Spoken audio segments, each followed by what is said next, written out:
Rumpelstiltskin, retold and illustrated by Paul O. Zelinsky.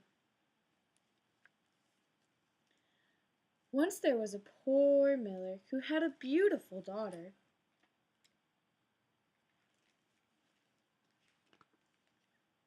On his way to town one day, the miller encountered the king. Wanting to impress him, the miller said, "I have a daughter who knows the art of spinning straw into gold." Now the king had a passion for gold, and such an art intrigued him. So he ordered the miller to send his daughter to the castle straight away. When the girl was brought before him, the king led her to a room that was filled with straw. He gave her spools and a spinning wheel, and said, "You may spin all night, but if you have not spun this straw into gold by morning, you will have to die." With that he locked the door, and the girl was left inside alone.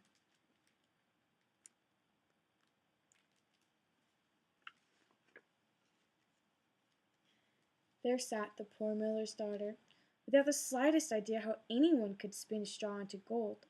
For the life of her, she did not know what to do. She grew more and more frightened, and then she began to weep. Suddenly the door sprang open, and a tiny man stepped in. "Good evening, Mistress Miller," he said. "Why are you sobbing?" "Oh," the girl cried, "I must spin this straw into gold, and I don't know how."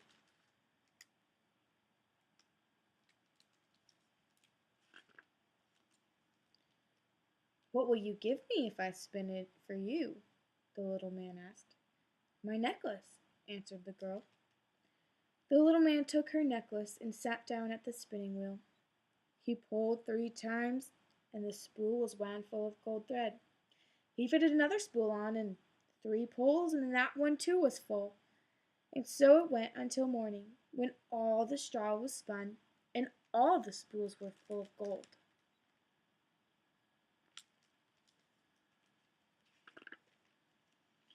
When the king came at sunrise, he was amazed and delighted, but all that gold only made him greedier. So he led the miller's daughter to a larger room filled with straw, and he ordered her to spin this straw too before dawn if she valued her life.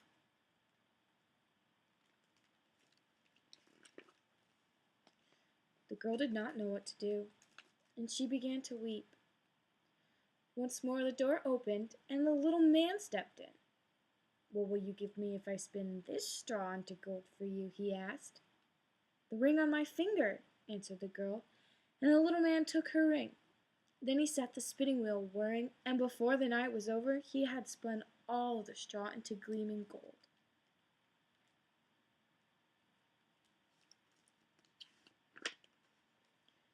Shortly after sunrise the king returned. Piles of golden spools glowed in the morning light. The king rejoiced at the sight of so much gold, but still he was not satisfied. He led the miller's daughter to a third, even bigger room that was piled high with straw. "Tonight you must spin this straw too," ordered the king, "and if you succeed, you shall become my wife." Because he thought, "I could not find a richer wife in the world."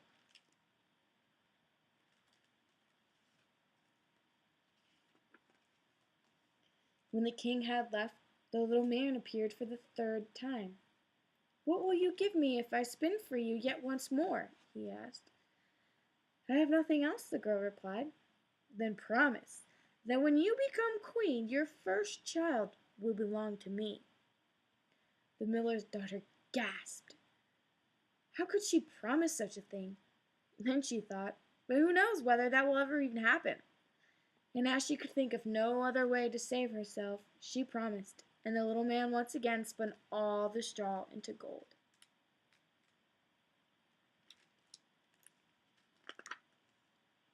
When the king came in the morning and found everything as he had wished, he married the miller's beautiful daughter, and she became a queen.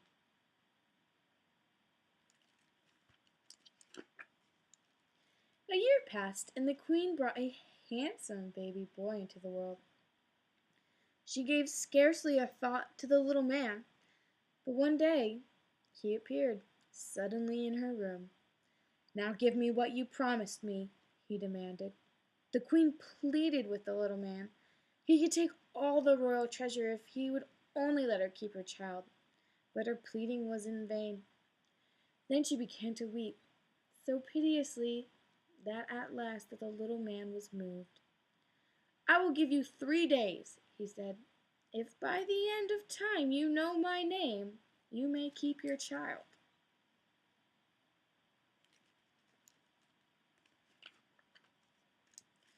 Long into the night the queen sat, and through the next day, thinking over all the names she had ever heard. That evening the little man returned, beginning with Caspar, Melchior, and Balthazar. The queen recited every name she knew, one after another. But to each one the little man replied, "That is not my name."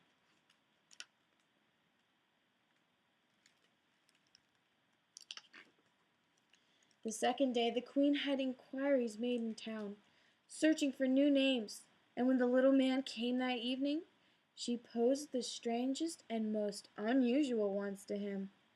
She tried beastie ribs and Lego ram and string bones, but he'd only reply, "That is not my name."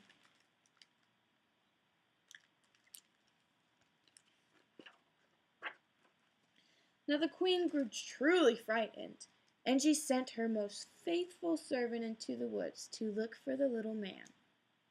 The servant searched through thickets and over clearings deep into the forest, and at last near the top of the high hill she spied him.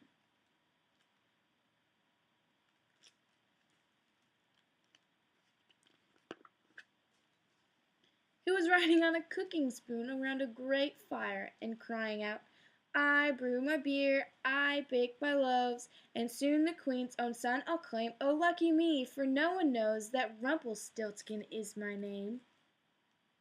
The servant made her way back as fast as she could manage, and at midday reached the castle. You can imagine how glad the queen was when she heard the name.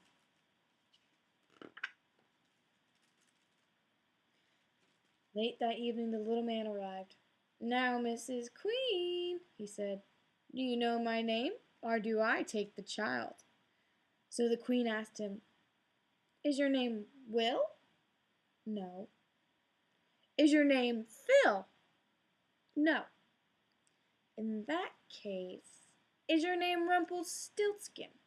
"The devil told you that! The devil told you that!" shrieked Rumpelstiltskin. In a fury he jumped on his cooking spoon and flew out the window.